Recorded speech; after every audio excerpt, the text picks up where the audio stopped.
Good afternoon, everyone. It's Leanne Scott here from the Profitable Podcast by Chirp. And today I have the fascinating Calvin Correli. Calvin is a speaker, an author, an investor, spiritual teacher, and founder of Simplero, all in one platform that makes growing an online business simpler. His first book is Show Up and Serve. And his next book, titled You Are the Product, is coming out early next year. A coder since age 5, Calvin's genius is making entrepreneurship simpler. And Calvin has introduced me to a new term, which I've never really explored much, but spiritual entrepreneurship. So I'm looking forward to diving into that. And I think, Calvin, your book, You Are the Product, is going to fit so well with my take on podcasting. So welcome, and please tell us a little bit about your story as a starting point. Thank you, Leanne. It's great to be here. Thank you to everybody who's watching and listening. Super awesome, super fun.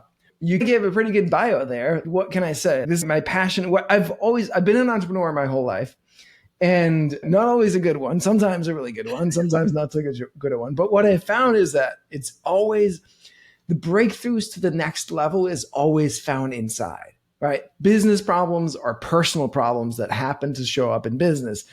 And they're really at the core, not just personal problems, but spiritual problems. Who am I? What am I here to do? What's my purpose? Or what is that old wound that I need to revisit because it keeps showing up in my life in different ways? And so that's been the thread that I've been pulling on for years.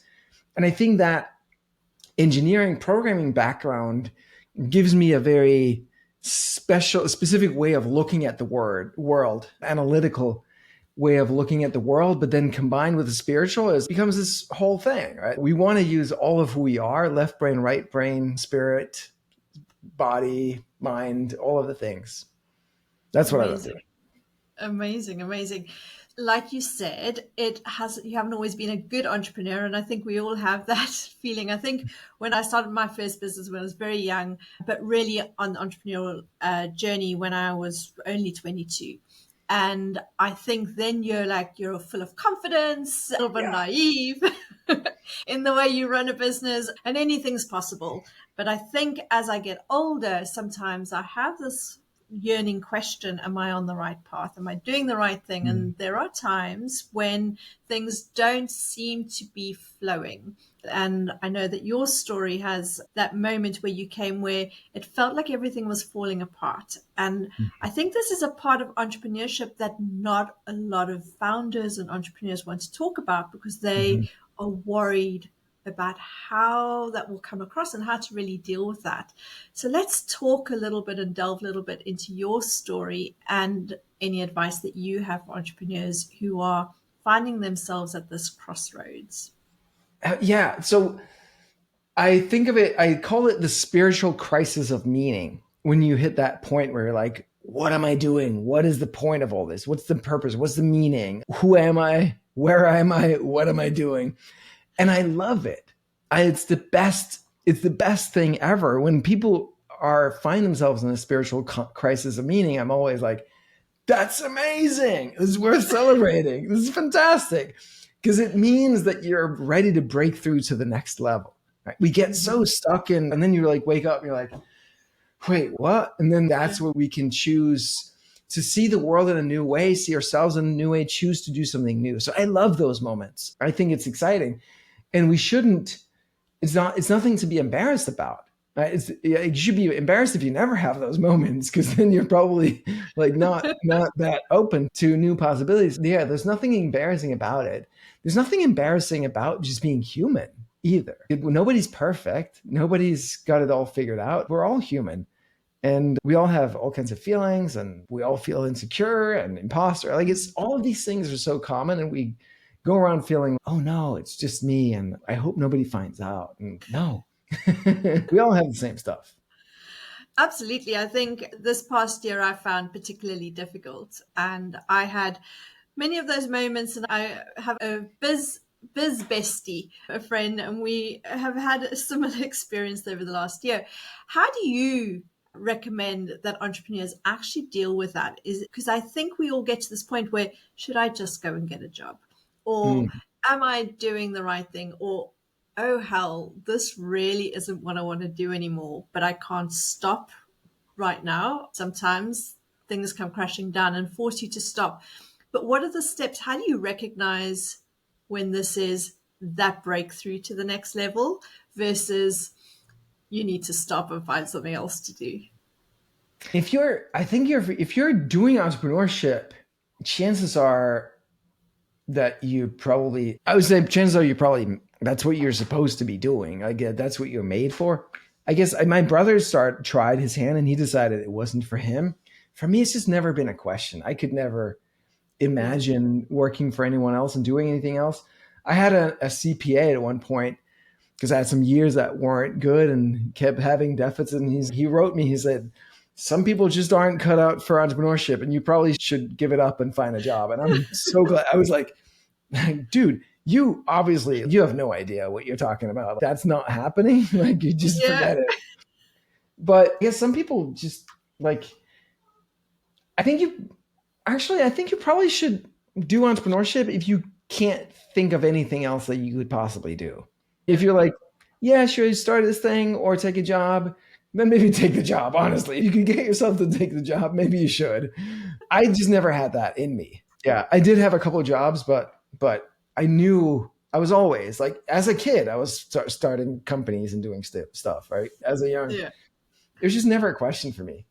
But I think it's more what I like to think of is who am I serving here? What is who are the people I feel called to serve and how can I support them?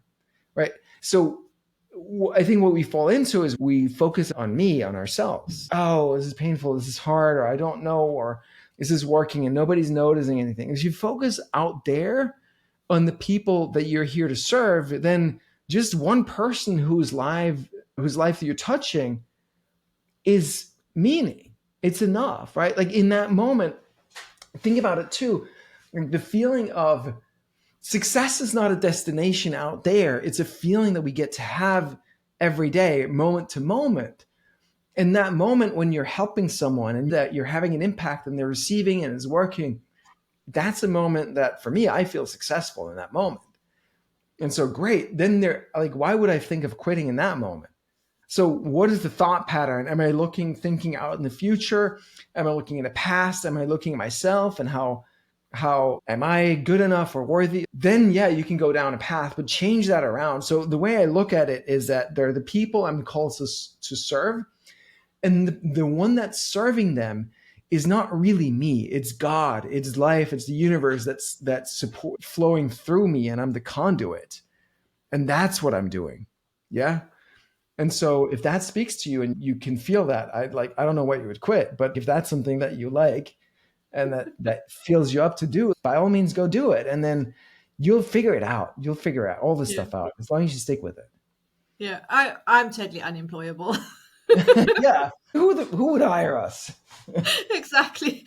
Proudly unemployable. I had many years ago, I took on a contract with the company and I took a 3-month contract and they asked me to stay on as permanent. And I walked in there and for 3 months, I was like, the first 4 weeks were great. I loved it. I didn't have to worry. There was no stress. But by the week 6, I was like, what are we doing here? A week before I was supposed to go permanent, I'm like, you know what? I really can't do this. This is not for me. Yeah. Who am I kidding? Absolutely, absolutely. It was nice Yeah. to get a paycheck though, without having to fight for the clients every day. That was good. Mhm. Yeah. Um, That's why you want to set up recurring income, right? yeah, Recurring revenue. It's always been my thing. Make sure you have all of your necessary expenses covered by recurring revenue. And then whatever you do on top of that is just gravy.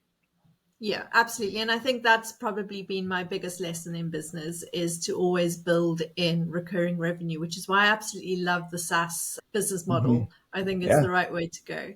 Yeah. So tell us a bit about your platform because you've been a coder in your bio since the age 5, which Hmm. is wonderful. I started my first business when I was 11. But tell us a bit more about your platform and who it's for. That's incredible. You started first business at 11. What was the business? Selling scrunchies, hair scrunchies.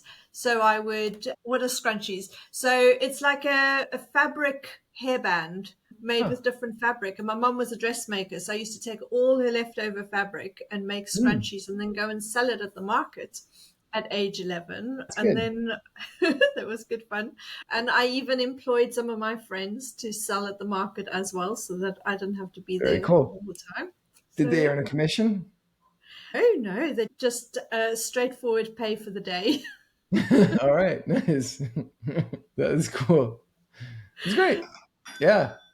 So your question was what? So tell us a bit more about your platform and who it's for.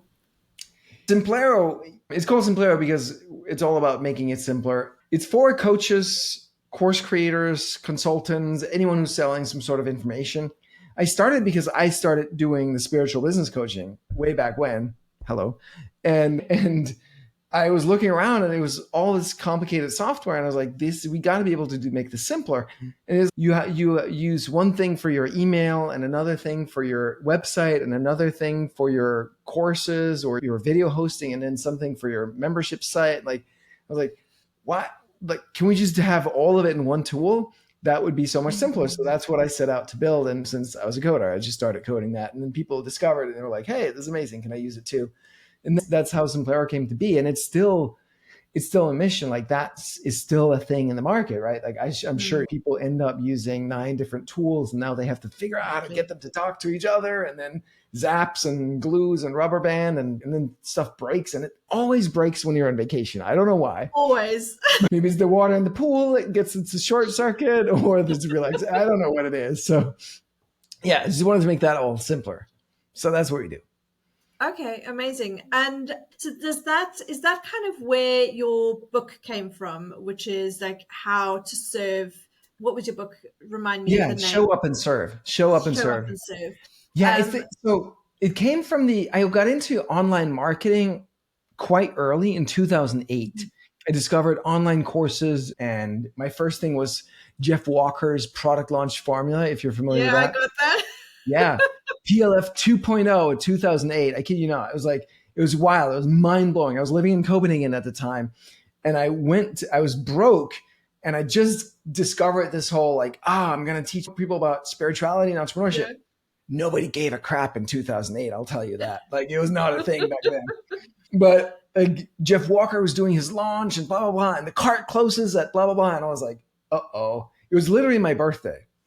And I was like, if I go to bed without buying this thing, it's going to be gone in the morning. And it's Yeah. like, all right, $2,000 to like stranger on the internet. I don't know if I can trust this guy. I was like, all right, like I'm just going to close my eyes, like do it.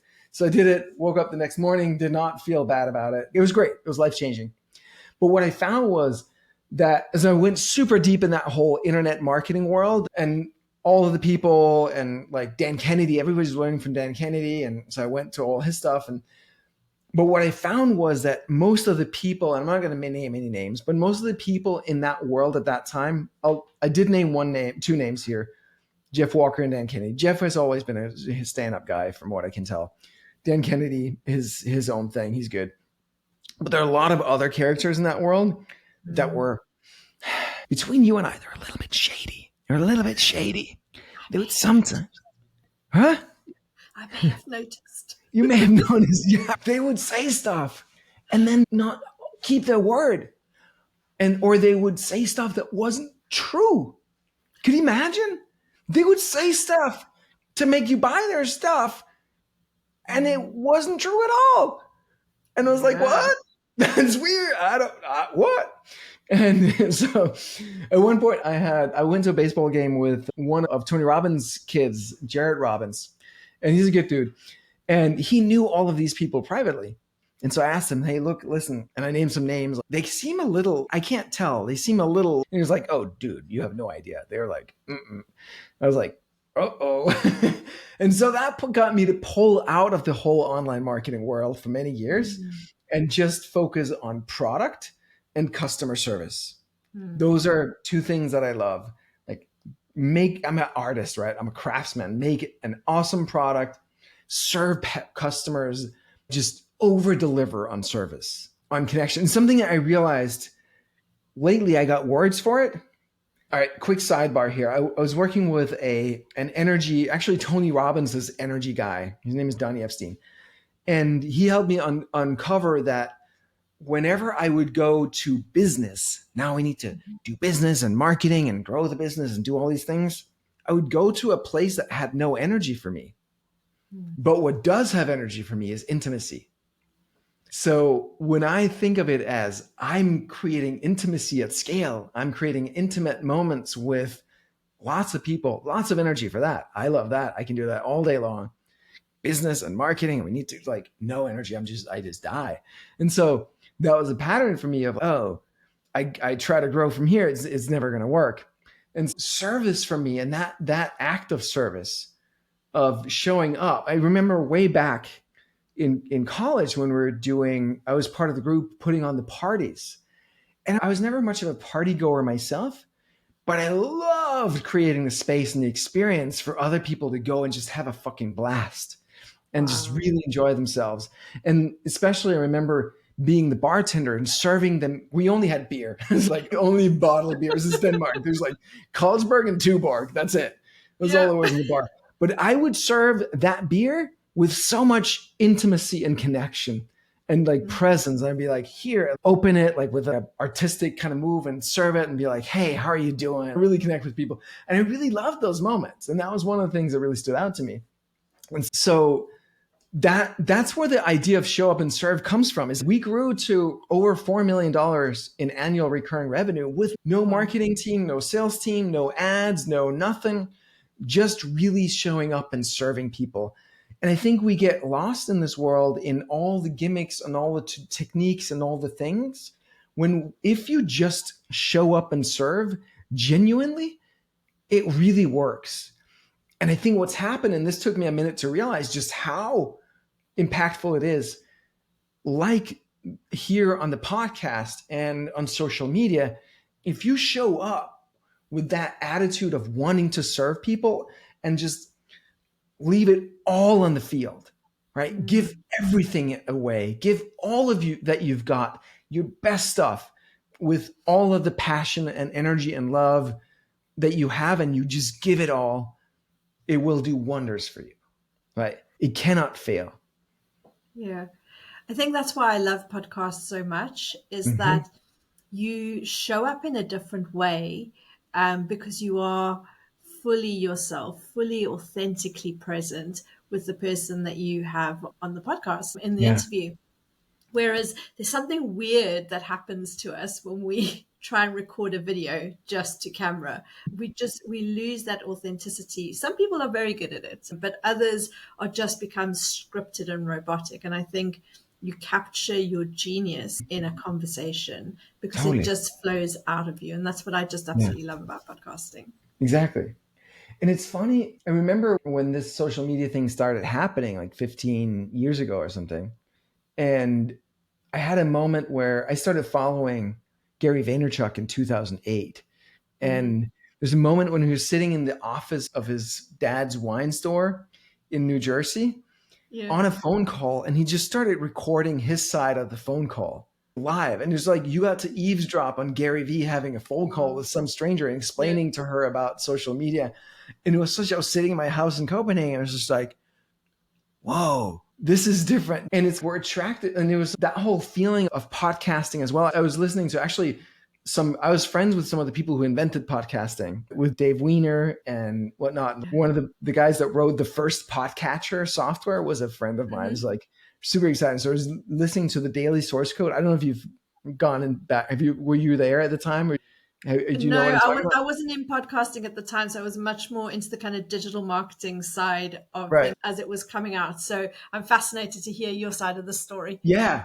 So as far as I know, so there was Dave Wiener was doing his own podcast, and then he did the Daily Source Code, which was a podcast with the VJ, whose name is, I forget what his name is, pretty big name. And it was super fun. Like they would talk for 3 hours, and it was so intimate. Right? You're just eavesdropping on a conversation. And we're so used to TV being produced and scripted, and you speak a certain way and like short segments and all that stuff. It's like, whoa, this opens up. Like It gets really Yeah. exciting in a different way. So yeah.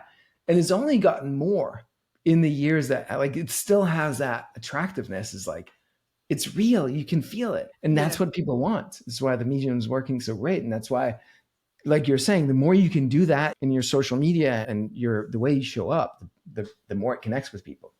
Yeah. Absolutely. Yeah. I David better. Curry, I think is his name. David Curry. Does that I sound right? really Daily. don't know.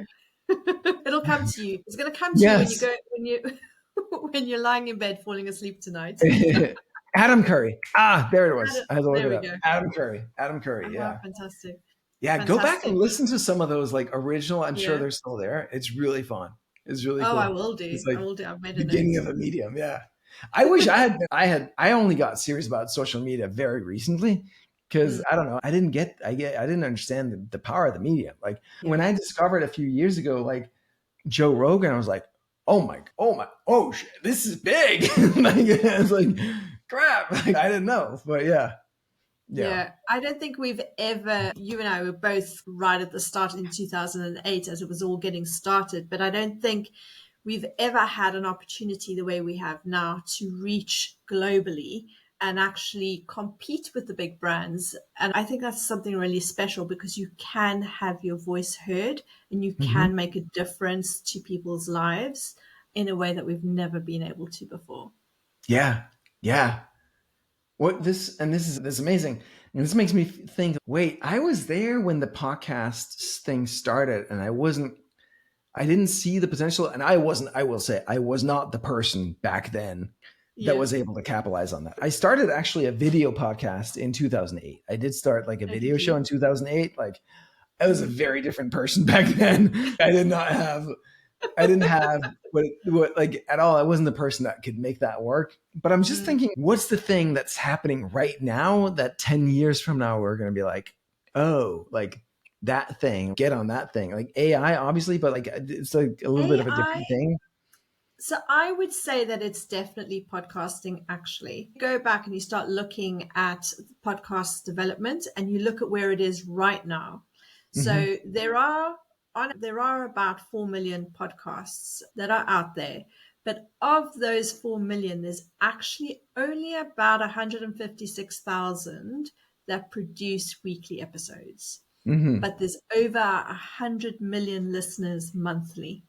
So Hmm. if you think of those stats, it's like going back to when YouTube started and there Hmm. only being 250,000 channels.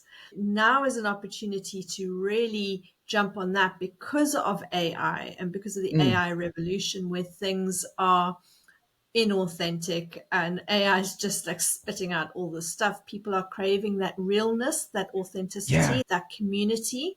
And Hmm. how do you show who you really are? In Yeah. conversation. So you can build these parasocial relationships with people quite literally straight into their ears. And so I think that podcasting is really at its tipping point. So Well, I that would be like one. that. I like that. What did you say?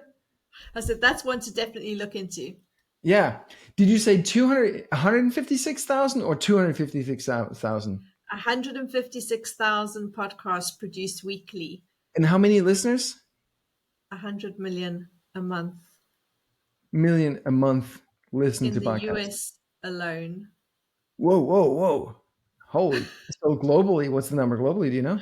I don't know. I don't know the global number offhand, but if you think of that, 100 million listeners in the US alone, and Right. only 156,000 podcasts produced weekly. Yeah. That's a big, That's a massive opportunity. yeah, lots of, I like that. I'm going hard on podcasts this year. Like that's my, yeah, 100%. That's my number one strategy. Yeah. As a guest or with your own podcast as well? Both, but Both. mainly as a guest for awareness, right? And Yeah. then I'm also doing my own podcast for content. And I know you're an expert on this, so we can dive into that. But so I'm doing it for content as well as for like I can bring people on that can then like potentially lead to some kind of partnership, collaboration or something like that, right? Mm. Yeah, That's and my that's that's really where the magic lies in podcasting. It's not, Right. people get hung up on downloads and audience. Yes, they're Right. important and they will come, but actually the conversations that you can have and the connection you can make through a podcast versus a sales call are just 100%. worlds apart. And And you can when have, you email people and you're like, hey, would you like to be on my podcast versus, hey, would you like to get on the sales call? so I can sell you. Slightly different. Yeah. Absolutely. And that's really what we teach is, and we have a system for that so that you Yeah. can literally plug and play it. So you can have this like strategic guests coming on, you're nurturing them, you're connecting with them on an intimate level as well, Yeah. even before they land on your podcast, which is great. Totally. No, it makes perfect sense. Yeah. Remember, like, I've heard that strategy. Gary Vee has talked about that strategy many times as well. And I worked with a guy named Jeremy Weiss like 4 years ago. And he was the one that clued me into that the first time because I was like, oh, and because I thought you can't get guests unless you have like big downloads or numbers, whatever. Like I've had like maybe one person that I wanted to have on that ever asked about that. They don't care. They don't care. No, they're like, sure. Yeah, brilliant. Yeah. Brilliant. So takes me on to the next question that I had for you was, so you've written or are you writing or have you finished writing your next book, You Are the Product? That's a very good question. You're gonna be from now on permanently banned from my universe for asking that question. Bad question. Bad question. No, I'm kidding. No, so here's the story. I'll tell you. I've started many books. I've finished few books. So I was like, all right, I don't know. Something needs to change. I need some help. I hired a ghostwriter. Amazing dude. He's very good at what he does. Very sharp. Again, I wasn't prepared. So what I've learned is, this is my thesis right now. If you hire a ghostwriter, that can work, but you have to have a very clear framework already and a very clear plan and kind of strategy around it so that you can use a ghostwriter to execute around that. I didn't have that. So it was like a series, like a chat per week. It was like, oh, what about this? So I have a fully completed manuscript. That's a cool book. Is not my book. All right. Cost me $68,000. Oops. Oops. So now, but I love the concept. I love the idea. Now I'm working backwards to be like, okay, forget that exists. Let me work through what I really want to say here, like starting over kind of thing. Like for a long time, I don't even know. Just working through really figuring out the frameworks in the book, being much more structured and organized about what I want to teach. And then I'm going to be going back and figuring out how much can I reuse of what's there, anything, a lot, a little, and then rewrite basically things. I'm a good writer. I'm a great writer. I write a lot. It's very easy for me to write. It's hard for me to write a very long piece, like a book. I lose track of all the things and what did they say and what did all that stuff. So I hate the editing process, but that's where I'm at now. But it's more like a do-over / edit or something. So that's where we're at. But I need it out. I already got forward from two people that I know and respect a lot. Gay Hendricks wrote the foreword, if you know who he is. Yes. And Dan Martell wrote the afterword, and they're beautiful. Wow. And I just need to get this thing out there because it's not serving anybody by just sitting in a Google Doc in the cloud. So. And I was fascinated because I thought what You Are the Product, and that's really what we talk about, is that people want to connect with people.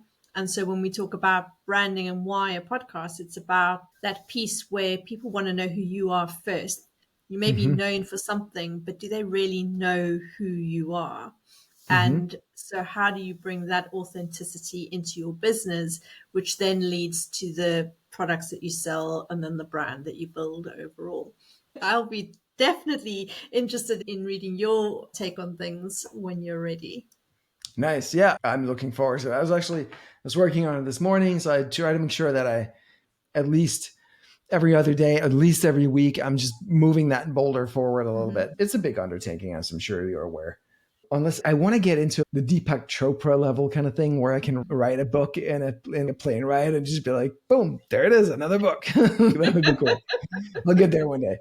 But yeah, the way I think of it is that we have, each of us, we have the life force inside of us. It's like Gay Hendricks taught me this actually, about the creative life force is really our sexuality, our sexual energy. At the same, like life comes from like down there, right? That's what makes, what's more creative than making life? Nothing is more creative than that.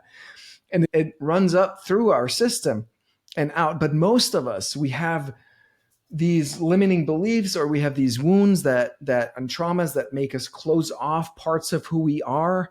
And so we become smaller, and like the energy can't come out as clearly. Right? It reminds me of way back when there was the Deepwater Horizon, Brent Spar oil spill in the Gulf here. And it was like this spigot at the bottom of the ocean. There's just like spewing out oil. That's how we are. Is how I think of like the life force energy. Is not oil, but it's good stuff. And then one of the things they were trying to do to stop it was what they called a junk shot. I read about this in the paper, and it was literally they would throw junk at it down there, hoping that it would somehow clog the thing up. And that's how we live. That's very scientific. Right, exactly. It was so crazy. It just stayed with me for forever. Like old bicycles and bricks and like tractor wheels or whatever, garbage. But so that's how I see us humans. We grow up and we become like limited in various ways, and like timid and smaller energy and insecure, and then and that energy can't really come out. Yeah. And so we also just like less physically active and bad diet and blah, blah, blah. So the whole vitality just dies down a bit. And what we want to do is reverse that. So blow away all of that junk, all of those limiting beliefs and the trauma and all that stuff, so that energy can just flow freely and brightly, because we all have, maybe it's like a soul tribe or something. Like there are people that we resonate with.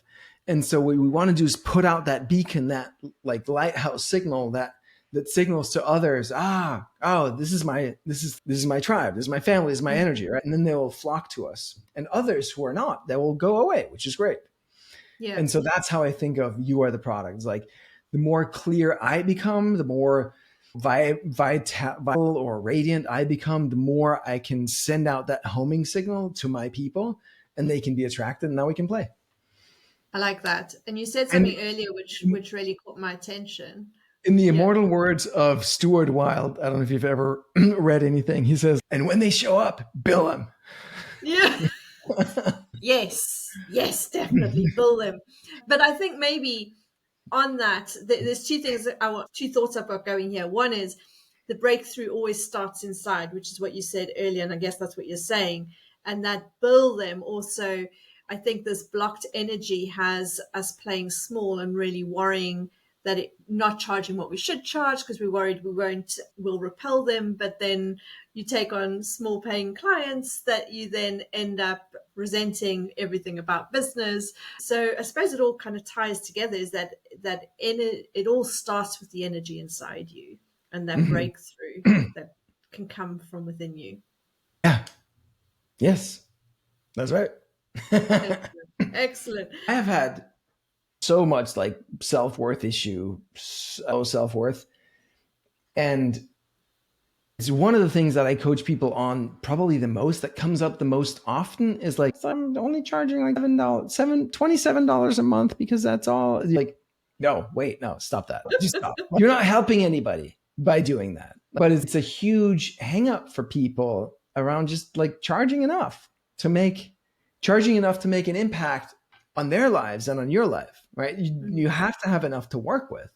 And again, like it's because you're making it about you, right? Oddly, it's like you charging too little is you making it about you rather than the person that you're there to serve. Charge more so they're more invested, so they get more out of it, and so that you can show up in a better way for them, in a bigger way to serve them, so they actually get the outcome they're after. So why do you think we struggle? Like, why do you think so many entrepreneurs struggle with that charging piece? Because like you say, it's that imposter syndrome. It comes up most often. And I mean, I speak to female entrepreneurs all the time, and it is definitely the number one issue that they raise. Like, they don't want to charge the prices, or when they start charging more, they start pulling back the minute they present the price Mhm. to the client. Why do you think that is? Well, what do you think it is? No, I'm asking you. I ask I, the questions I around know. here. I noticed you asked me, and I asked you right back. I don't know. I don't know. No. It's one of those things that I ponder often. Yeah. There's so much about money in our society, right? That we Mm, learn. I'm from Denmark, you're from the UK, also here in America. Like we were taught that money is bad or the root of all evil, or that we're greedy bastards for wanting money and all that. So we just have so many money beliefs that we got from our families, from our school, from our culture, et cetera, about that we're scared of that. And I think there's also a thing that comes up is like lack of confidence in your ability to deliver, especially if you've never done it before at that level or in that type of program, right? So having the confidence to be like, oh shit, now I charge, instead of $27, I charged $5,000 from this person. Oh mm, crap, now I really got to deliver. Actually, like, yes and no. Because oftentimes what happens, this person who just invested 5,000 in their own transformation, the transformation happens at the moment of transaction. The minute they paid you, they already committed to the change in themselves. They assume the new identity of a person who fixes this problem or doesn't have this problem versus the person who's a victim of this problem. And so you already did the job right there and you don't need to do anything else. That said, we usually do or want to do something else. And then people are nervous. Oh, can I deliver on this? To which I say, it's not up to you. Engage God, engage life, let the life work through you. If you have a person there that you're responsible to deliver everything in your power to make sure that they get that result, like trust that you can do that. It's going to show up when you need it. Ask for support from a higher power. Ask for support from your friends and peers. Hey, look, I have this client. I signed them up here, blah, blah, blah. I'm having trouble breaking through and getting, what would you suggest? What can I do? You can ask for help. But the fact that you committed to this person can be scary because you've never done it before. But that's how we grow. We commit first before we know that we can do it. yeah, That's when we commit and then we figure it out. I like that a lot. I like Yeah. that a lot, and I think that's so important for us as entrepreneurs to hear and to feel, especially that piece where, if you don't charge enough, you don't have the resources to fully deliver and make the Mhm. impact that you want, and so actually you do the client and yourself a disservice. And perfectly right. And the number one resource that you need to make the change is that the client wants it. Mm. There needs to be enough leverage. Tony Robbins calls it leverage. There needs to be enough pain associated with where they're at and pleasure associated with where they're going. That's 98% of the job is getting leverage. Mm. People don't change if they don't want it enough. So getting them to want it enough is the most important piece. And asking them to pay a lot of money is like, all right, put this money down. Like, it's got to freaking work this time. Boom, you got it. You got the leverage. That's it. Yeah, wonderful. So, for all our listeners, what we need to be doing is working on that leverage and that self belief so that we can charge what we deserve and make the impact that we want. Yeah. Um, And Calvin, God belief again. Believe in a absolutely. higher power, right? Because Yeah. it's so easy to get lost in ourselves. Mm. Believe in a higher power. Outsource it. Yeah, definitely. Outsource it. I like that. There we go. I'm all for outsourcing, recurring revenue and outsourcing to the higher power. Yes. There you go. Absolutely. So, Calvin, where can we find you online for those who want to dig deeper into your spiritual entrepreneurship and coaching? Where is the best place to find you? Go follow me on Instagram. That's the best place. So Instagram, Calvin Correli, very straightforward on Instagram. I did have a little giveaway if that's okay with you. That Yes, I of want people. course. Yeah. So if there are any coaches out there, I shot a video the other day about the simplest way to go to from 0 to 10K a month as a coach. So if you want to see that video, happy to send it to you. Just DM me the word, it's not really a word, but DM me 10K, and then I'll send you a link to that video. Like, it's really so many voices out there, so many people talking about different things. This is like what I found based on everything I've seen by being in this business for many years and seeing what's working now. This is the simplest path that I've found to go to 10K. So happy to send that video to anybody who wants it. DM me Wonderful. 10K. I think that'd be really good. There's so many people spouting how to get to 10K, how to get to 10K. And I've looked at some of the lead magnets that they have, and they really don't give much information. So I would highly recommend giving Calvin's video a watch. All right. Appreciate it. Wonderful. Calvin, thank you very much. I have loved every minute of talking to you, and I could definitely talk to you for at least another hour, but I know that we have a hard stop. If anyone would like to follow more of Calvin's thinking, ideas, and thoughts, please go and have a look on Instagram. But this is Leanne Scott from the Profitable Podcast, and thank you very much for being with us.